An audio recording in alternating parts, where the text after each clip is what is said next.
Hi friends, welcome back to another episode of Generation Tech. My name is Alan. Now on this channel we oftentimes look at the Jedi with some harsh criticism, but that's really because there's a real void of negative coverage of these very flawed super beings. But have you ever wondered what the average citizen of the Republic and later on the Galactic Empire thought about the Jedi throughout the history of Star Wars? Did people see these mystical warriors as superheroes and peacekeepers, or did they see them as an organization to be feared, obeyed, and respected? Did people even believe that they existed, or were they seen in the same way we view Santa Claus, Colonel Sanders, and Ho Chi Minh? And so today we'll be starting a series that will go in depth about the history of the Jedi Order and how citizens of the Republic and Empire viewed them throughout this history. Today we'll be starting with the ancient pre-Republic period of the Jedi Order. The ancient Jedi Order was originally founded after a series of 8 Great Pyramid ships appeared over primitive worlds with Force-sensitive species. These ships would ferry a large number of these primitive inhabitants to the deep core to a world known as Tython. Stranded there, these new pioneers would start a civilization on Tython, but they lacked the technology to actually leave their local system. They had no FTL drives. Tython was a world rich in the Force, so rich that even non-Force sensitives believed in its presence. The planet had 2 moons named Ashla and Bogan. Ashla was a bright moon and was a fountain of light side energy, whereas Bogan was a dark moon and filled with dark side energy. Now, these Force sensitives would eventually group together and start a series of schools and training academies. The Jedi Order of old was a lot freer and more open-minded than the more dogmatic Jedi Order that followed them. And so great advances were made in the understanding of the Force, including Force alchemy and the creation of life from the Force itself. The presence of these 2 great moons over Tython further inspired the Jedi to find harmony and balance in the Force within themselves. And so over the years, the Jedi became a powerful presence on Tython. They created healing centers and schools for the masses. They built beautiful temples and even cities, and remained experts about the Great Pyramid ships that first took them all onto this planet. Now, Tython was also a very wild and dangerous planet full of Force anomalies and disasters and even monsters. And so the Jedi would take on a secondary role as guardians of the civilian populace. Similar to the Jedi Knights that would follow them, the Jedi created the position of Jedi Ranger. These individuals were kind of like traveling lawmen, and they were well respected and seen as a positive force in the local Tython communities. Tython was unique because of the high ratio of Force sensitive to non-Force sensitives. It was almost impossible not to run into or know a Force sensitive, and the Jedi were generally held in extremely high regard and were not only seen as teachers, guardians, and leaders, but also as superhuman beings. But of course, this was just limited to one small system in the deep core of the galaxy. Throughout the rest of the galaxy, the Jedi were basically unheard of, and whatever Force sensitives there were, they were usually pretty scattered and unorganized. Now, the establishment of the Jedi Order on Tython happened 36,000 years before the Battle of Yavin. Tython would not be exposed to the rest of the world until the rise of the dreaded Recon Infinite Empire, which occurred somewhere around 26,000 BBY. The Recons had stolen the technology of the Qua, an even more ancient race that sought to uplift the Recons and enlighten them with technology and the Force. Instead, the Recons proved to be natural evil and cannibals, and quickly fell to the dark side and developed all sorts of strange weapons of war that were powered by the dark side of the Force. Chief among them was the hyperdrive. It was the first iteration of FTL travel. The Recons would descend on worlds like Tython and enslave the local populace and then disperse their numbers all across their empire, essentially seeding life and diversifying the local population in many systems. Despite all of the horrific destruction and injustice the Recons brought to the galaxy, they were also very much responsible for the demographics on many of the populated worlds in the Republic. The Jedi during this period of time saw a massive decline. After beating back a Recon invasion on their world of Tython, the balance of their order shattered and 2 splinter groups emerged. On one side, supporting the light side, you had the Ashla followers, and on the other side, you had the dark side followers supporting Bogan. In many ways, this was the first conflict of many between the light and dark side of the Force that would eventually destroy the galaxy many times over. The initial Force Wars lasted for an entire decade and nearly destroyed the entire planet of Tython. While the light side sought to protect the weak and disfranchised, the dark side built weapons of war and created dark side monstrosities.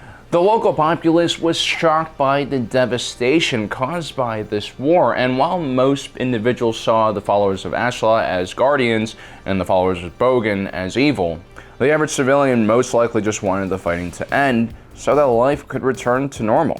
Eventually, the followers of Ashla would defeat the followers of Bogan and completely destroy all of their teachings and members. Tython was also destroyed, so the remaining followers of Ashla would journey into wild space to the planet of Ossus, where they would build a new temple.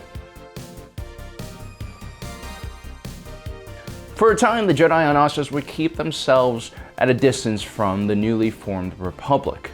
On Ossus, the Jedi focused on discussing philosophy and welcomed other Force traditions to come collaborate with them. Eventually, by 25,000 BBY, the Jedi could no longer ignore the growing Republic and decides eventually to join them. At this point, the legend of Tython would have been more widespread. Stories would have been told of these magical warriors who wielded this magical invisible energy. Again, Force sensitives were extremely rare in the galaxy, and Tython had created an artificial concentration of these Jedi, so it's much more likely stories would come out about this mystical and magical place. The Jedi Temple on Ossus also would have slowly garnered more attention from the rest of the galaxy, especially now that Force pilgrims who were all around the galaxy were trying to make their way there. But a significant portion of the galaxy still would have never heard of the Jedi, or even if they had heard of the Jedi, they would have disregarded them as just another rumor of magical beings. Remember, this is an entire galaxy full of rumors of magical beings. The Jedi were just one of many. Eventually, conflict came again when a Jedi student by the name of Zendor began gaining a following on Ossus based on his teachings of the dark side. Zendor wanted to peacefully break from the Jedi and established his own academy on the world of Leto, at which point the Jedi Order branded him a heretic, starting what would eventually be known as the Great Schism. Now, unlike the previous war between Ashla and Bogan, the Great Schism would quickly spread out of control into other systems. The newly formed legions of Leto spread propaganda across the galaxy that the Jedi were a false school and could not be trusted. Conflicts would break out on Chandrila, Brental, and even Coruscant itself. The Republic ultimately had to join into the war and took the Jedi's side, and finally at the Battle of Calamus, Zendor and his legions were destroyed. This brief civil war between the Jedi Order and the legions of Leto finally brought widespread attention to the Jedi Order. Most Old Republic citizens had never seen these magical wizards and treated stories about them with contempt. But the devastation that these wizards caused in their war was lasting and physically present. For people who were personally affected by the Great Schism, a negative opinion started forming about the Jedi, who honestly at this point probably didn't look all that different from the legions of Leto. But soon people once again forgot about the Jedi and their war with the legions of Leto. Even the enclave of Jedi in Ossus were eventually forgotten as the next big thing hit the news headlines. This time it was the Taiwanese Empire. They had started a war against the Republic along the Perlaminian trade route. The Jedi saw that the war was devastating many worlds and contemplated what their role in such conflicts were.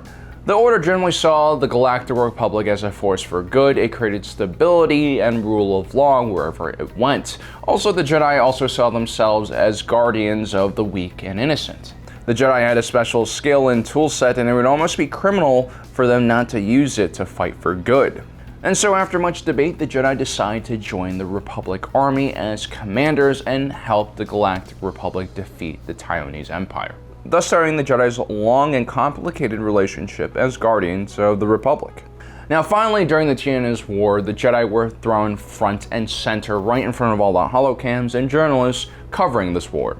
For the first time, the wider galaxy was able to see these mystical monks in action. People watched in awe as these Jedi blocked and avoided blaster fire and lifted objects with their mind and pushed back entire squads of soldiers with invisible wind. The Jedi were seen as superheroes on the battlefield, and the men and women who served underneath them fell in complete love and infatuation with their Jedi commanders. The Republic would create propaganda about their new Jedi commanders, and the populace would also soak it up.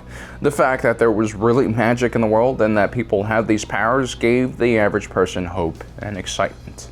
But then the war ended, and the Republic completely unnecessarily sterilized an entire planet, which really shocked the Jedi Order and caused them to basically leave the Republic army.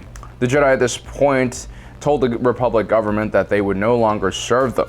Instead, they would create an independent network of watchmen across the galaxy and serve as peacekeepers. The Republic, which was in no position to disagree, settled for these Jedi peacekeepers. At the same time, the Republic decides to disband its federal military and build up local and system-based defense forces instead. So, as you can see, the Jedi at this point were just one of many Force-related organizations trying to make their way through the galaxy. The artificial concentration of all those Force sensitives by those mysterious pyramid ships really boosted the Jedi Order above a lot of these other factions, but at the same time, most of the galaxy still had not heard of them, and the Galactic Republic at this point was quite small and not very well established as well. So in our next episode, we're going to be moving on to the true Old Republic era, where you had massive wars between the Jedi and Sith, and this is where public opinion really starts to form about the Jedi. Well, guys, I hope you enjoyed today's episode. Don't forget to subscribe and hit that notification button so you don't miss out on our next episode. Also, thanks for joining us today. If you're watching this, you are Generation Tech.